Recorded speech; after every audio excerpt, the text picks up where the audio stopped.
بسم اللہ الرحمن الرحیم نحمده ونصلی علی رسولہ الکریم اما بعد بسم اللہ الرحمن الرحیم۔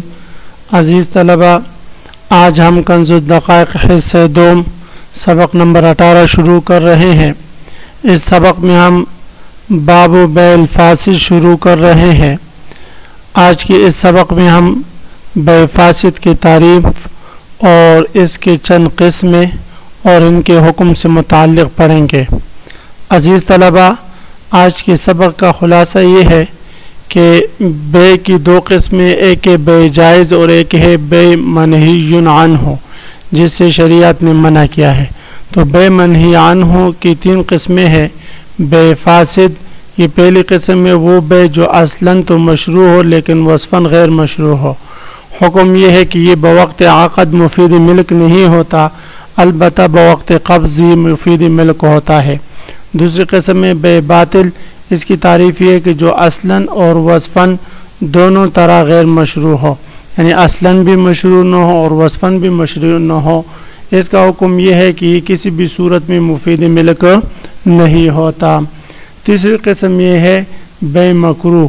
بیع مکروہ اس بیع کو کہتے ہیں جو اصلاً اور وصفاً دونوں طرح مشروع ہوتا ہے اور وہ مفید ملک بھی ہوتا ہے، البتہ کسی امر خارج کی وجہ سے اس میں خرابی آئی ہوتی ہے، جیسے بیع بوقت اذان الجمعہ، اذان جمعہ کے بعد بیع اور شراء کرنا یہ مکروہ ہے، بیع فاسد یا بیع باطل نہیں۔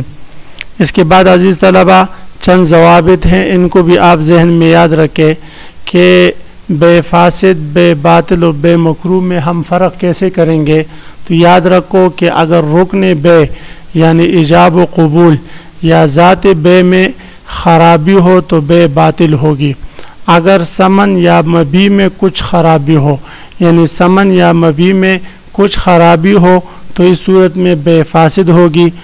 اور جو چیزیں، تیسرا ضابطہ ہے کہ جو چیزیں تنہا معقود علیہ نہ بن سکتی ہو ان کو عقد سے مستثنیٰ کرنا بھی جائز نہیں، یعنی جو چیزیں تنہا معقود علیہ نہیں بن سکتی، تنہا ان کو بیچنا اور خریدنا جائز نہیں ہوتا، تو ان کو پھر عقد سے مستثنیٰ کرنا بھی جائز نہیں ہوتا۔ عزیز طلبہ، جب یہ ضوابط اور یہ خلاصہ ہم سمجھ گئے تو اب ہم آتے ہیں کتاب کی طرف۔ سب سے پہلے ہم عبارت پڑھتے ہیں، باب البیع الفاسد لم يجوز بیع المیتۃ والدم والخنزیر والخمر والحر وام الولد۔ مصنف علیہ رحمہ یہاں سے بیع فاسد کا بیان فرما رہے ہیں۔ باب البیع الفاسد یعنی یہ باب ہے بیع فاسد کے احکام کے بیان میں۔ فاسد یہ باب ضربہ یضرب سے، اس کا معنی آتا ہے فسدہ یفسد، فسدن کا معنی آتا ہے وصف کا متغیر ہو جانا، وصف میں تبدیلی آ جانا۔ اور اصطلاح میں کہتے ہیں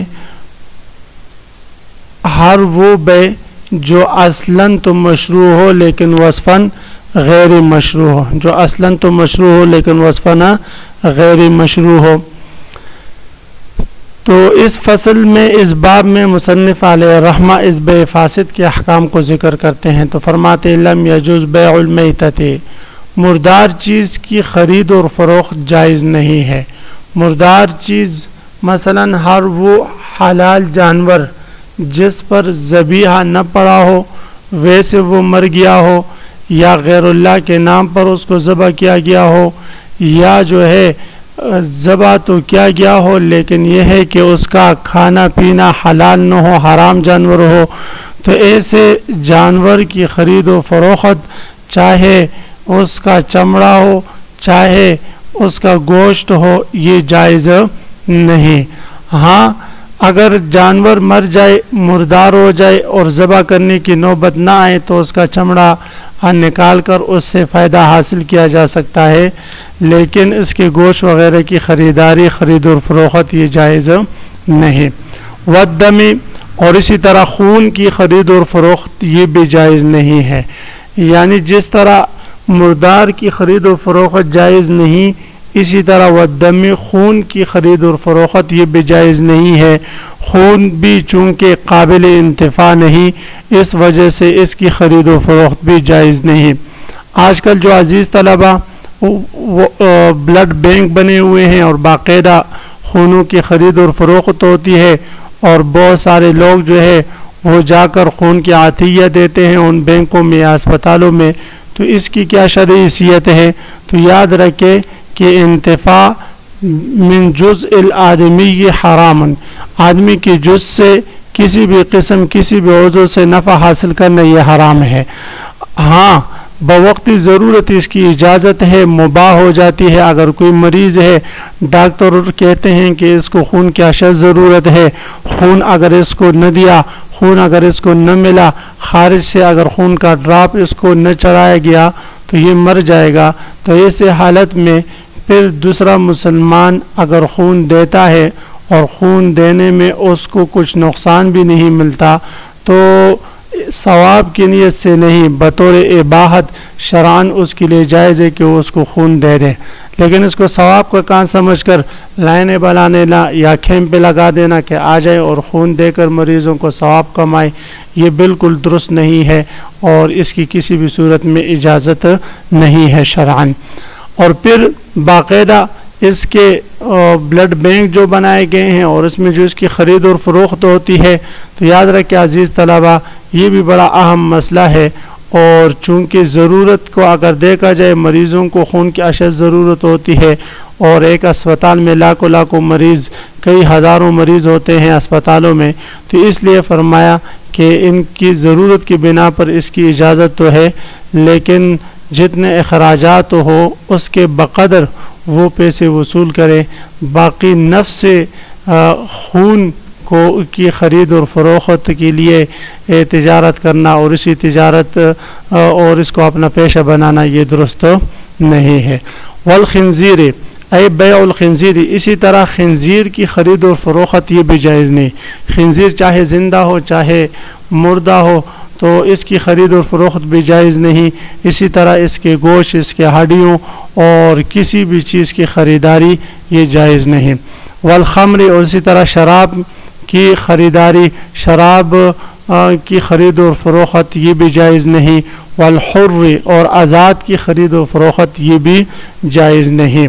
وام الولد، اور اسی طرح ام ولد کی خرید و فروخت یہ بھی جائز نہیں ہے.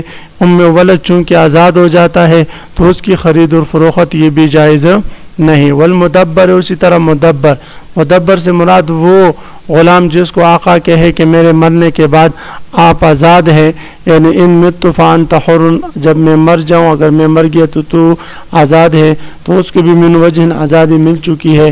ایسے غلام کا بیچنا بھی جائز نہیں. والمکاتب، اور اسی طرح مکاتب کا بیچنا بھی جائز نہیں.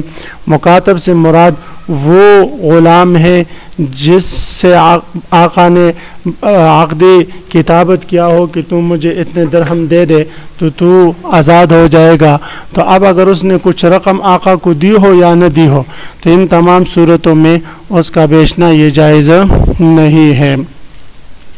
جی فرماتے فلو ہلکو عند المشتری لم یضمن، ان چیزوں کی بے جائز نہیں. مردار کی، خون کی، خنزیر کی، خمر کی، حر کی، ام ولد کی اور مدبر کی اور مکاتب کی خرید و فروخت یہ جائز نہیں.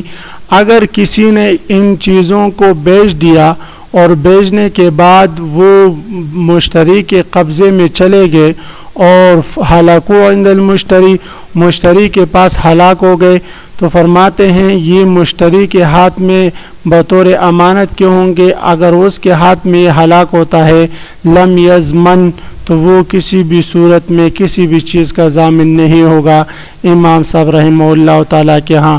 اس لیے کہ جب ان چیزوں کی بے جائز نہیں تھی، ان کی خریداری جائز نہیں تھی، تو یہ مشتری کی ملکیت میں جا ہی نہیں سکتے. جب مشتری کی ملکیت میں نہیں جا سکتے تو مشتری نے جب باعث سے اس کے رضامندی سے یہ لے لیے اور اس پر قبضہ کر لیا تو گویا کہ مشتری کے ہاتھ میں یہ بطور امانت کے ہے. تو فرماتے ہیں اگر اس کے پاس ہلاک ہو جائے تو وہ ضامن نہیں ہوگا. والسمک قبل الصید، اسی طرح اگر کوئی شخص مچھلی بیچے شکار سے پہلے، ہاں مچھلی ہے خوڑ میں گھوم رہی ہے اور ادھر سے کوئی شخص کہے کہ یہ 4 مچھلی یا 10 مچھلی یا 8 کلو مچھلی میں نے آپ پر بیچ دی، تو فرماتے ہیں اس کی بے اور اس کی خرید و فروخت یہ بھی جائز نہیں، اس لیے کہ وہ مبیع جو ہے وہ اس کی ملکیت میں نہیں. جو چیز ملکیت میں نہ ہو تو اس کی خریداری اور اس کی بے و شراء بھی جائز نہیں.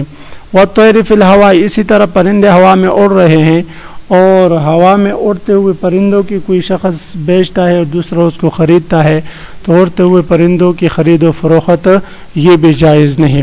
والسمک فی الصید سے ایک مسئلہ عزیز طلبہ، آج کل جو مچھلی فارم بنائے جاتے اور اس میں بہت ساری مچھلیاں ہوتی ہے، اور اگر کوئی مچھلی فارم کا مالک اسے کہتا ہے کہ اس مچھلی فارم میں 1 من مچھلی ہے یا 20 کلو مچھلی ہے لہذا یہ میں آپ پر بیچ دیتا ہوں، تو فرماتے ہیں کہ اس کی بے جو ہے یہ جائز ہے.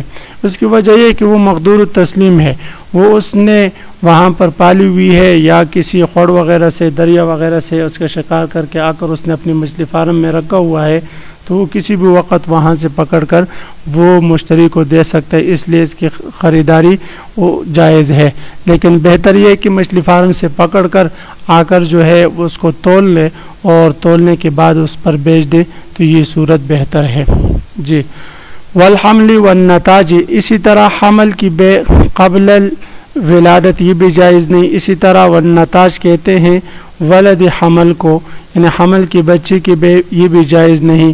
واللبن فی الزرع، اور اسی طرح دودھ کا بیچنا تنوں میں، ابھی تک جانور سے دودھ نکالا نہیں ہے، تنوں میں دودھ ہے، اور اس سے پہلے اگر کوئی مالک کہے کہ میں نے اس بھینس کا دودھ اس میں 5 کلو دودھ ہے میں نے آپ پر بیچ دیا، تو فرماتے ہیں یہ جائز نہیں ہے.